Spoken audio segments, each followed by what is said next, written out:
I'm at the church that the meet and greet is being held at. I parked pretty far away. I had to walk kind of a distance, but I wanted to be European about it and actually walk. So I'm a little bit early, but not too early. It's in Detroit, so I don't know how to drive here. I'm really bad at it, but I'm excited to see the people.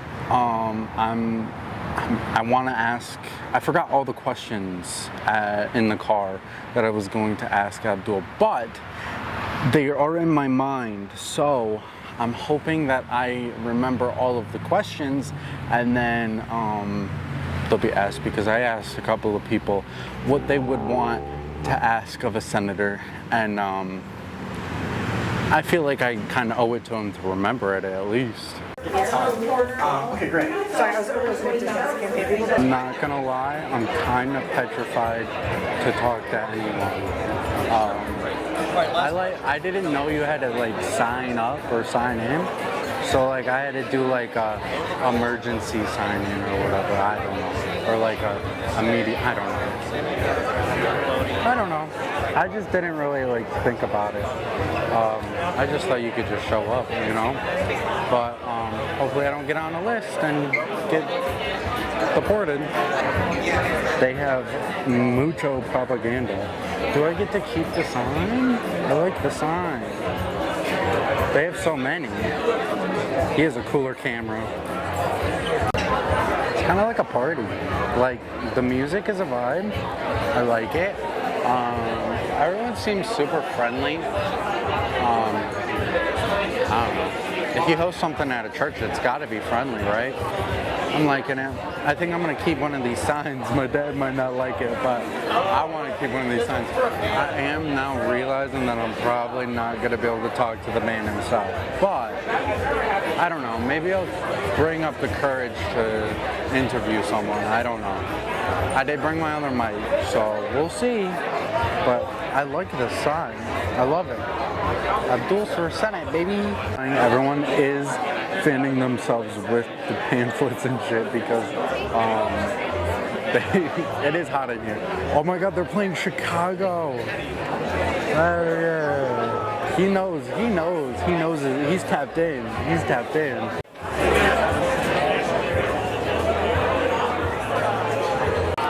There does seem to be one person that is not enjoying their time, or they just really like to read, but either way, they do not seem to be enjoying the vibe of the party, you know. But otherwise, the vibe is immaculate. Everyone's smiling, everyone's having a good time. Yeah, I'm having as good as a time as someone that is kind of antisocial. Yeah, I definitely got to work up the courage to interview someone because, like, what else am I doing here, dude? I do want to meet Abdul himself, Mr. Abdul himself. I don't know yet, but I believe that he's going to come out behind us and then walk through. So I'm going to be like right next to him. This is kind of crazy because I don't think I've ever been close to like an actual politician other than the treasurer of Gaylord. I lived with him for a while. That's a long story. It's hot as fuck though. Something's like crawling up my leg. I'm not vibing with that. 3 bottles of water before coming here, so I'm chilling. Chilling like a villain. I would say there's about 150 people here. I would say. I don't know how much fit it's a church. It's like a full house up in here, man. He got interesting shoes. I gotta show you these shoes, bro. Those shoes are crazy. Those are crazy shoes. Those are crazy. I'm vibing with them, though. I'm kind of vibing with them.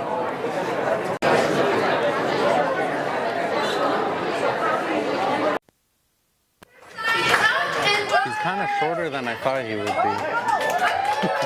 He's not hurt.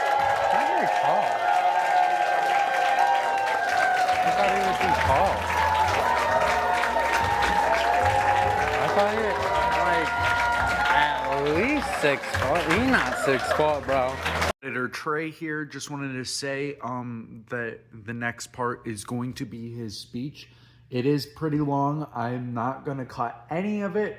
It's just going to be one continuous thing of him speaking. I don't want to take any part of it out of context, so you get the full extent of it. If you don't want to watch all of it, go to this standpoint. I'm pretty sure it's 35 minutes and 8 seconds in, but to correct me, here it is.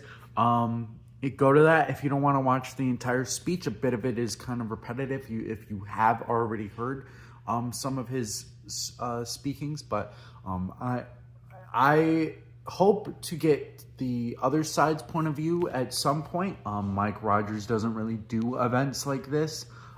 They do more rallies. But it kind of was a rally. They called it a meet and greet.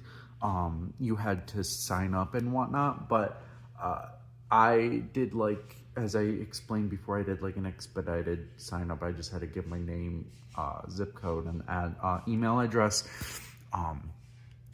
Yeah, it was a really good experience all in all. I think I say that later on, but yeah, go to that timestamp if you don't want to listen to his entire speech. Otherwise, hope you enjoy.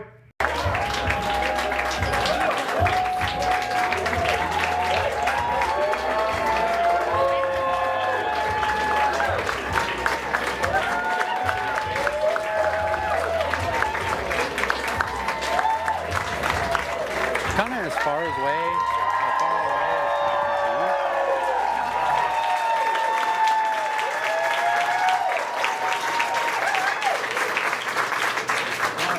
Money out of? Politics. That one again. Money out of? Politics. Sure? Politics. Care for?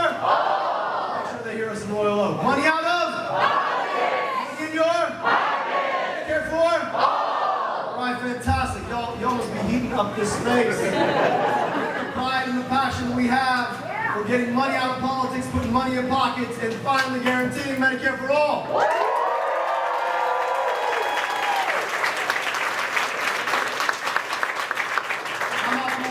I'm clearly running for U.S. Senate because I got a name that's tailor-made for U.S. politics. But y'all, just shouldn't be this hard. Shouldn't be this hard to afford a second bag of groceries.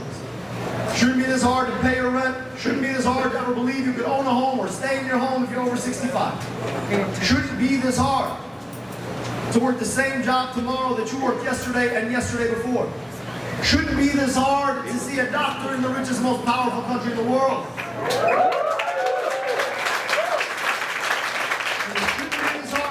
Taxes and know that that money's going to be spent on you and your kids instead of dropping bombs on the kids.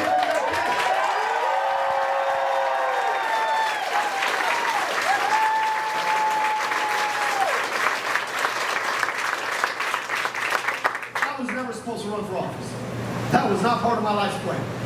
My folks gave me an 11-letter first name that's got sounds that come out of parts of people's throats most people don't know they have. I wanted to be a doctor. I wanted to be a doctor because I could go 15 hours to my family's native Egypt, or 15 minutes from where I grew up, not too far from here. And either way, I would cross a difference of 10 years in life expectancy. And I don't believe it should matter the color of your skin. I don't believe it should matter what you or your parents do for work. You deserve a long, healthy life.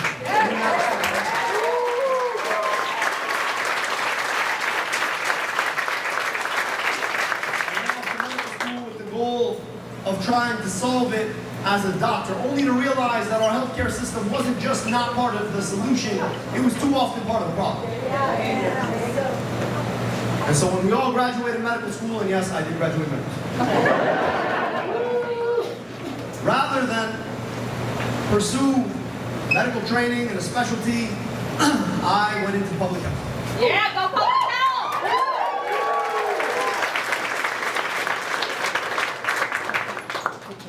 And at 30 years old, I was appointed health director for the city of Detroit. The only problem was the city of Detroit at that point had lost its health department. I was hired to rebuild it after the state came through and forced the city into bankruptcy privatized their public health department. We rebuilt it around the well-being of kids. Across my work in Detroit and in Wayne County, we thought outside the box about what public health could be. We built programs to provide free glasses for kids. A program that's now delivered upwards of 50,000 pairs of glasses across the state since we brought it to the state of Detroit.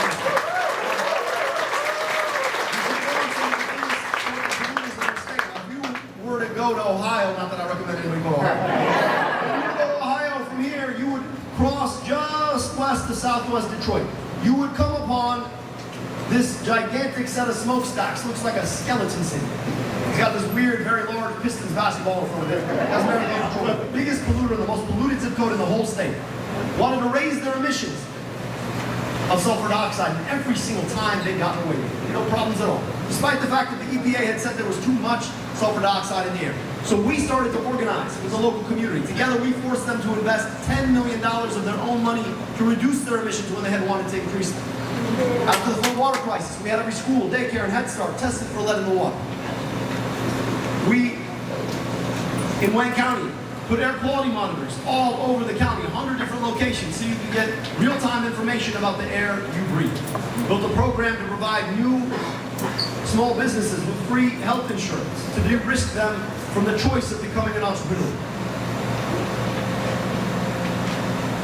And when we found out that our county ranked number 8 for medical debt nationwide, we realized that we could eliminate it for pennies on the dollar. So we set aside $7 million to erase upwards of $700 million of medical debt for 300,000 families.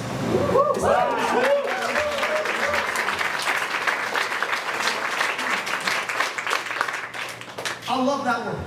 Yes. And I'm never going to forget the day where the individual living in the White House froze federal funds. Y'all remember that? Feels like 10 years ago. It was really about only a year ago. And I'm sitting in my office trying to figure out how to make sure WIC checks go out to put food on the table for moms and babies. How to make sure that vaccines continue to go into arms and that people aren't turned away from our federally qualified health centers. All programs that were now on ice. And I get a notification on my phone that after his long career, our current U.S. Senator, Garrett Peters, is not seeking re-election. There's going to be an open U.S. Senate seat. And I had to ask myself, where's the fight for the public's health now? See, if I were to be elected, I'd be the first Democratic doctor elected to the U.S. Senate since 1969. First ever public health official ever elected to the U.S. Senate. And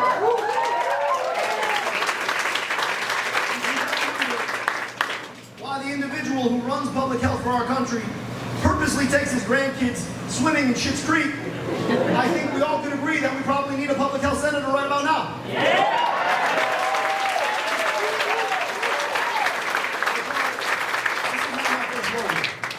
I did this once before. Back in 2018, Donald Trump had just been elected. I was 32 and never run for office in my life. I said I'm gonna go big or go home. I went big, then I went home. But we earned 340,000 votes.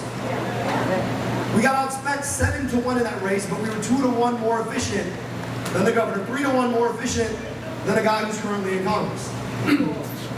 And I said something in that race that I think folks weren't quite ready to hear that's only proven more true now. Donald Trump is not himself the disease of our politics. He's the worst symptom of the disease of our politics.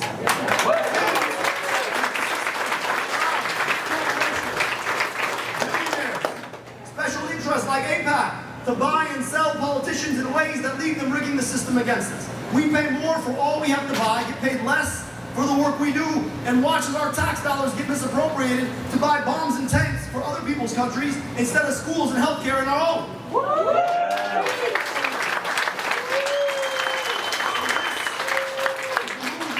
around doing 3 simple things. Number 1, we want money out of politics. Keep your pockets. Care for all. Let's talk about what that means.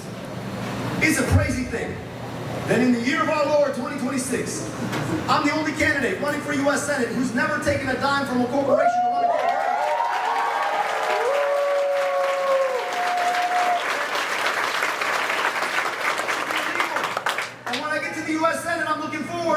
with like-minded people to make sure that corporations and special interests can't buy our politics anymore.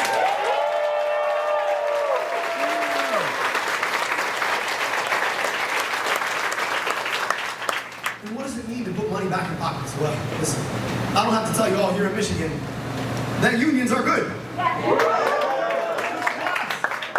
unions built the 40-hour work week. Unions built the weekend even if I don't get any anymore. That unions built the fact that our kids get to go to school instead of going to work. And that if we are willing to stand with our unions again, if we normalize union organizing, that unions can do it once more and build the middle class that this country should be known for.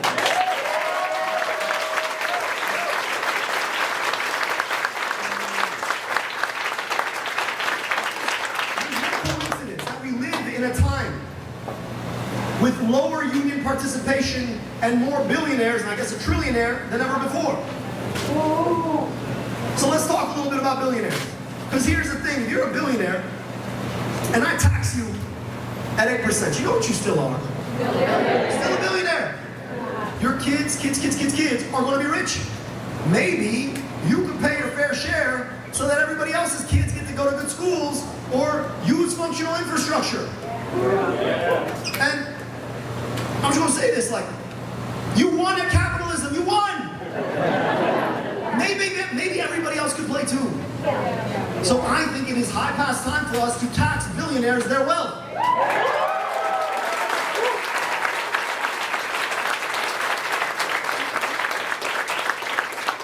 have to meet a billionaire who explains to me what they...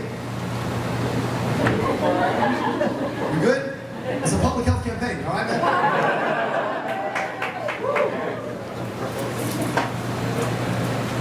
I'm not gonna lie, we had a town hall at one point where somebody collapsed in the audience and I was the only one who saw it. So I was like, all right. You're good though, right? I have yet to meet a billionaire who can tell me what more they can buy with like more than $100 million. I'm like, what more do you want to buy? But you know what it is that they can buy? Power over the rest of us. And that's the only reason that they want to sustain that level of wealth. Because that's the only thing that money at that level can get by you. And frankly, I think that's wrong. And frankly, I think you shouldn't be able to buy. And frankly, I think you should not be able to buy politicians.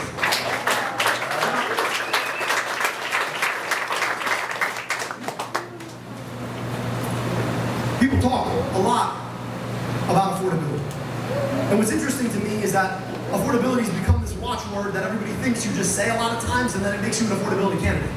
But it turns out you actually have to explain to people why things are unaffordable and what you're going to do about it.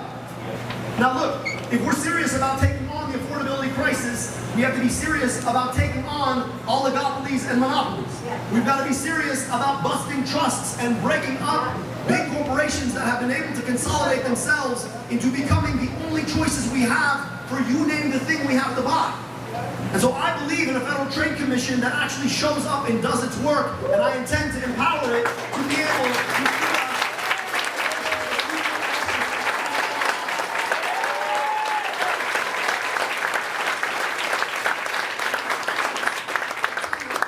You know, I don't pay my taxes thinking, man, I can't wait for Israel to get another team. I can't wait for Egypt to get another set of bombs. I pay my taxes thinking, man, I really hope they rebuild that school across the corner. I really hope that they fill that damn pothole that I have to drive over every single day. So I think unconditional foreign military aid should be banned and made illegal in this country.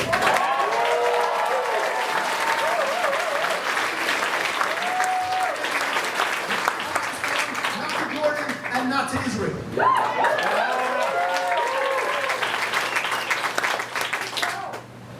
Now look, I'm really proud of the work we did on medical debt. But it's a pretty wild thing that medical debt exists in the first place. So I think we need to abolish medical debt, and we need to abolish the possibility of falling into medical debt by finally guaranteeing every single person in this country health care through Medicare for all.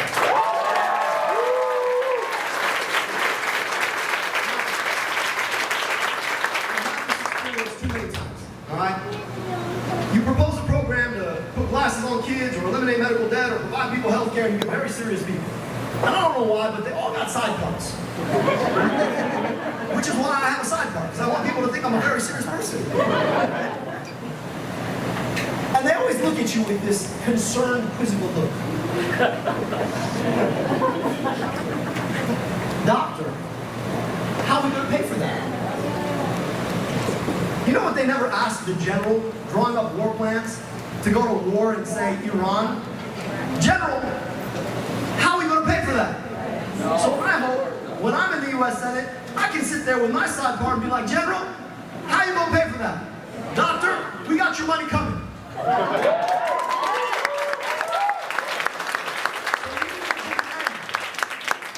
To unnecessary, interminable, illegal wars and start to invest in things like healthcare and good schools here at home.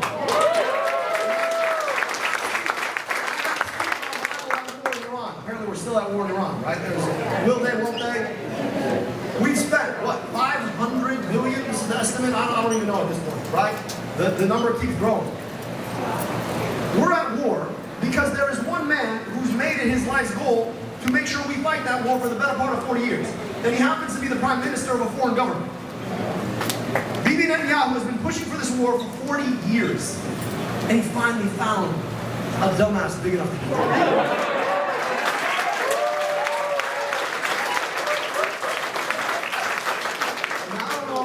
But I was perfectly fine not hearing about the Strait of Hormuz every day. Well, let's ask ourselves what ultimately came of this stupid war. What ultimately came is that Israel got the opportunity to attempt to annex southern Lebanon. And we taught the Ayatollahs that they have a choke point on the world's energy supply, and we're currently paying $5 a gallon in gas. That's what the sum total of our tax dollars has been spent to do. But here's the part that pisses me off the most. This war was both illegal and immoral. But when it started, you had too many people on our side of the aisle being like, well, it's illegal. I'm like, why is it illegal? They're like, well, because we didn't authorize it. And you're like, okay, cool, so you're just mad about this on procedural grounds? So if he would have asked for your authorization, what would you have said? They're like, well, he didn't. I'm like, okay, so what if he asks you to fund it? What do you say then? Well, it's illegal. I'm like, I understand, but you don't want to say the immoral part. Why? Well, because you're afraid of one very large organization with a $100 million super PAC coming in and trucking you in the next election. Now everybody's like, you always talk about AIPAC. I don't know, they become the elephant in the room. When you spend $40 million trying to beat an opponent, of course people are going to talk about AIPAC. Spending that kind of money for one U.S. Senate race. Ask yourself where power sits in our politics and why we continue to fail to articulate that this war is both illegal and immoral, that our subsidies for genocide are both illegal and immoral, that our backing of apartheid is both illegal and immoral, and that our misappropriation of our tax dollars to kill other people's kids instead of investing in our own is illegal and immoral.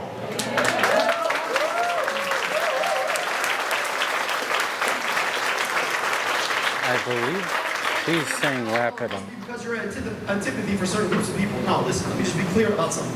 I grew up not too far away from here in a community where I was blessed to grow up in about 40% Jewish community. I'm so grateful for that. I love Judaism as a faith. I love the Jewish people. I love the contributions that they have made to our country and our way of life, and I'm so grateful for that. But Judaism and the Jewish people are not the same as AIPAC in Israel.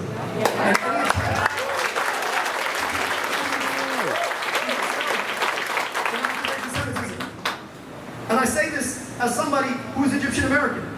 And I would hate for somebody to think that my open criticism of the Egyptian government is tantamount to hating Egyptian people, because that'd be kind of weird. And I don't want anybody to hold me accountable as someone who shares the ethnicity of the vast majority of people in Egypt. I don't want them to hold me accountable for what the Egyptian government and the Egyptian military do.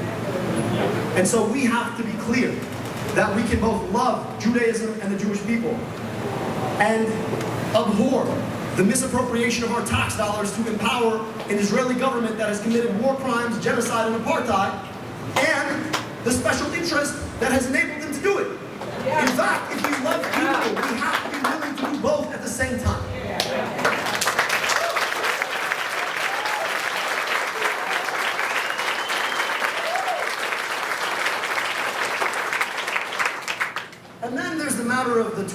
$52 billion now that we're spending on an agency that just shouldn't exist.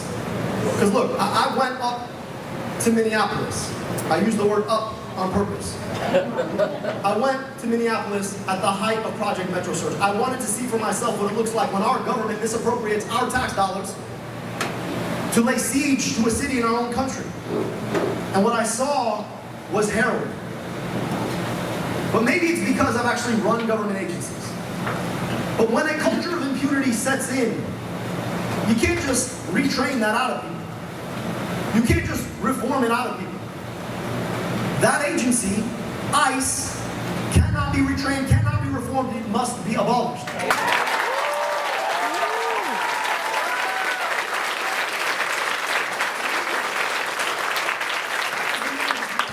To our southern border, that doesn't mean that we cannot enforce immigration policy. That means that that should not come in the form of people who shoot people in the back of the head or in the face. It should not come at the cost of our Constitution itself, and it cannot continue under the next administration, and we will stand up.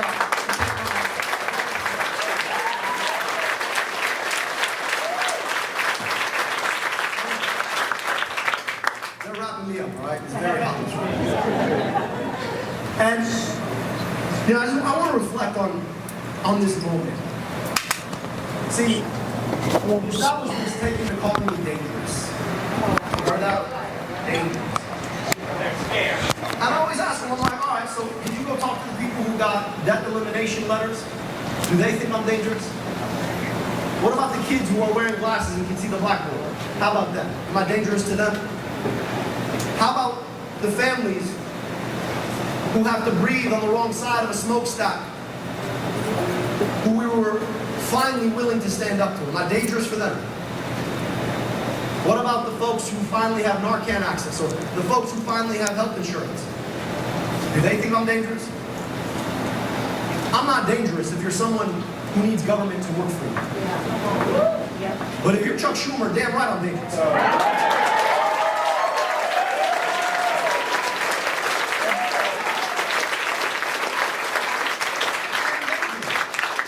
If you are someone who wants to stand in the way of government working for people, yes, I'm dangerous. And I think we need that kind of dangerous in government right about now.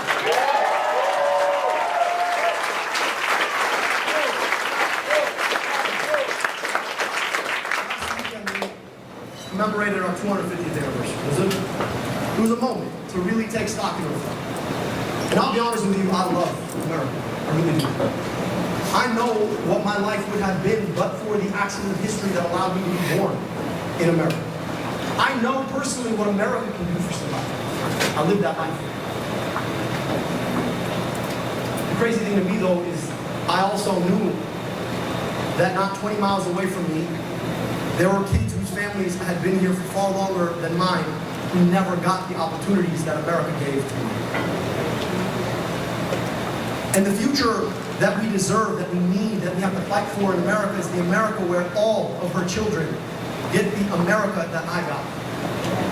That they're not denied the rights, the privileges, and the opportunities of America because of the color of their skin or where they grew up, because of what their parents did for work, because of how they pray or who they love, or how they identify. That America is America for all of the kids. Now, there is a sordid history that we have to recognize. Chattel slavery, the destruction of native peoples on this land, the lost Reconstruction, Jim Crow, the denial of basic rights to women, even now. But what makes America America, the unique thing that this place does better than anyone else, is our capacity to correct. Because for as many of the sins of this country that have existed, the unique thing is that people took it upon themselves to look those sins in the eye and say we can do better. America doesn't correct on its own, though. It's not self-correct. America corrects because inside of our DNA there is a system that allows good people with courage to step up and correct it. And as we think about the past, the question for us is not of what we can change of the past, because that's behind us. It's what we do out of the past to build the next 250 years. And right now we have an opportunity. Reflecting on the past and its mistakes, and on the future we yet can build, to do that work of correction. We live in an America where too often some don't get the basic means of a dignified life, while others are yielding trillions. We live in an America where it still matters where you grew up or the color of your skin. We live in an America where there is open discrimination against people because of their basic biology. And yet we have an opportunity to do something about it. Right now, the forces of power and money are arrayed against us. They want politicians who will go along to get along. The ones who will take the corporate check and do the corporate bidding, because it's just easier to do that way. You get to get a fancy title with zero impact on your country except for to precipitate its continued decline. But the other choice that we have is in America, where people come together to put themselves back in the center of our politics. And I know it's kind of old-fashioned, but I got to tell you, my parents immigrated. I got 2 little girls at home, ethnically half Egyptian like me, ethnically half Indian like their mom, where they get their looks like that. 100% American. And those little girls are growing up in America where they have fewer rights than their immigrant grandparents had. But we have ideals here. My parents, their grandparents took a bet on those ideals. We hold these truths to be self-evident, that all men, should say people, are created equal. Government of the people, by the people, and for the people.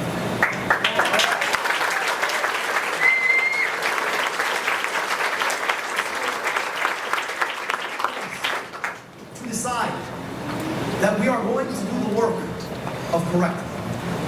In this race, we've only got less than a month. But it's not about how much time you have. It's about how much of yourself you're willing to put in your time. And we have a choice in this election. It couldn't be more stark. A party that continues to bow to corporations and special interests who want to use our government to advance their aims against us, to pick our back pockets for our basic needs, or a party where we finally stand up for those ideals. We put ourselves into our politics. We center people again. We fight for working people. We guarantee health care. We invest in ourselves and our infrastructure, where we dignify education again. That's the choice we have yet to make. And we're going to make that choice in a month. So I'm asking you here right now. If you ever thought to yourself, man, I really, really wish, when I look my kid in the eye or my grandkid in the eye, that I could tell them that their lives are going to be better than mine. I really, really want that for them. I really wish that when they ask me what I did in this moment, that I have a good answer for them. I hope that you find that answer in this movement right now. I hope that you're willing to put yourself back into our democracy. To make the investment of a politics where instead of anger at a screen, we engage in empathy at a human being. Where instead of scrolling through our frustrations, we knock them at a door. Where instead of thinking, I've got nothing I can do here, we've already lost, we believe that I have everything in front of me we have yet to miss. That's the opportunity in front of us right now. That's the opportunity I hope we stand up and grasp. That's the opportunity America was built for.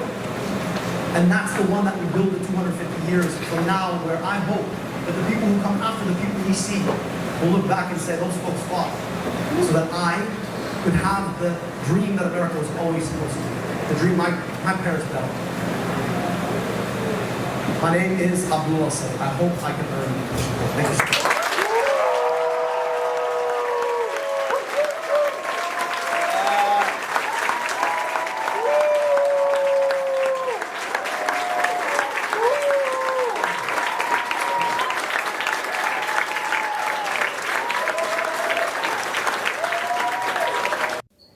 I've already posted. I need Dr. Abdul El-Syed to convince me to spoil my ballot. My friends, my family, and my neighbors will tell us. What's your name? I Sydney? am Sydney. Sydney, thank you first of all for coming out here today. Thank you.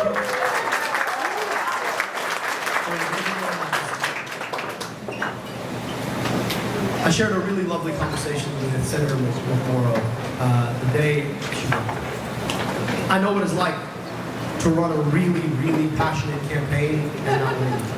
I've been there before. I know it, like, intimately. It is one of the memories of my life that will be singed into my heart for the rest of my existence. Because part of what makes it so hard is that you stand in front of folks in your life and you ask them for their commitment to our democracy, for their time, for their money. And when it doesn't work out, you feel like you let them down. So I wanted to reach out to her just on a human level and tell her that A, she ran an amazing campaign. B, she's super talented, she's got a great future. And C, right, as much as we have some policy differences, there's so much more we agree on than we disagree on. And among the things we agreed on is that AIPAC shouldn't be able to dominate our politics. Corporations shouldn't be able to dominate our politics. Chuck Schumer should no longer be Senate leader for anything.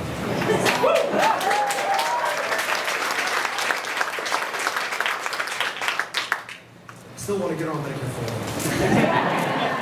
We'll have that conversation later on. But we agreed on so much more. And the way that this race is shaping up is that it's a very clear contrast, not between two candidates, but between two different visions of what our party should be. AIPAC has dropped $40 million. You see the ads. In the beginning, there were ads lying about my opponent's record, puffing it up in ways that discount the fact that she voted to expand ICE's budget and to thank them. She voted to honor the life and legacy of Charlie Kirk.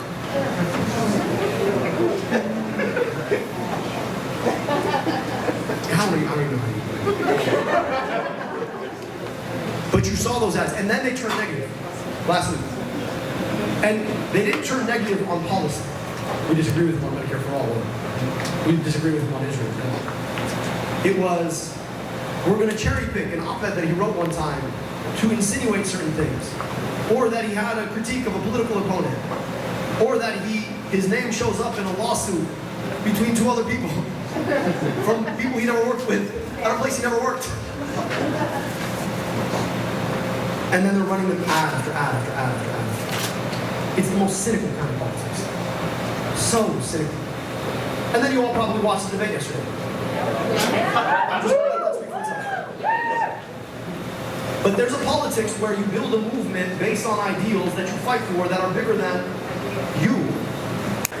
It's a little hot in there. I have to I gotta breathe for a second. It's way too hot. Inside the room, I'm sweating. It's like at least 5 degrees cooler in this like hallway. But yeah, it's hot as hell in there. This hallway is very dark. It's very scary. It's spooky. It's spooky. All right, feel better. Thank you. Oh. Okay. I'm walking back because I got some water. And he's been a fixture in our political reality since your childhood. And meanwhile, huge internet companies have figured out how to harvest your attention through your eyeballs and your eardrums your whole life. And your social experiences are halfway transacted through a screen because that's how they wanted it to be, because at least then they could serve you ads, which you should probably do a lot. So for a lot of folks who are a little bit older, I want you to think about where that nihilism comes from. I mean, when I was James' age, I was living in this reality where like internet was barely a thing. I was actually 19 when the Facebook it happened. The internet was still cool, like we poked people, we didn't know why. Like, I don't know what to do with it, but it was there then too. So to not be nihilistic is an act of hope. And I appreciate you doing that. But I also think there's some reality that we all have to check in ourselves. Which is when you talk down to young people, or you tell them what they really ought to do, when they don't see answers to the big questions they're asking in a movement, do not be surprised when they don't become part of that movement. It's just rational behavior.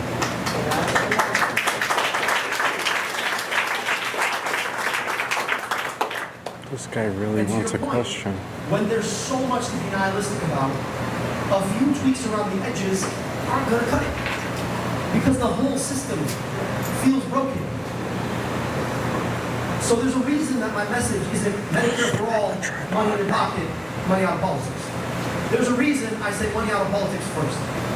Because the central corrupting feature of our politics right now is the power of money to buy politicians so that government is captured by them, not for us.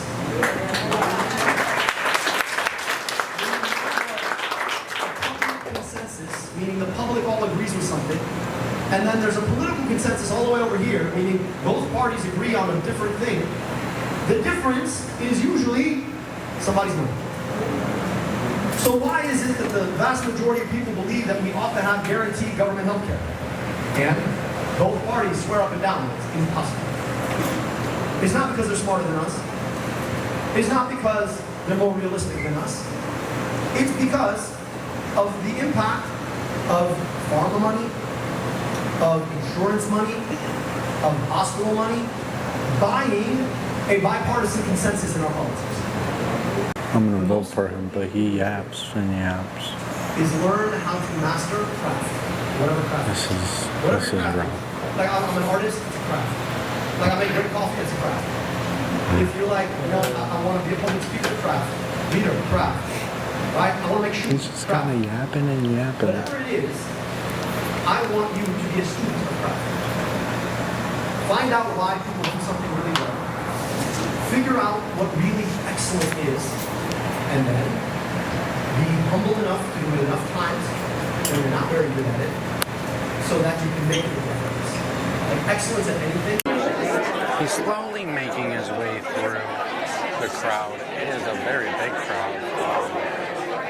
I don't know. I'm hoping that I can ask one question at least. I don't know. I had 5 lined up, but I don't think I'm going to be able to ask more than one. So,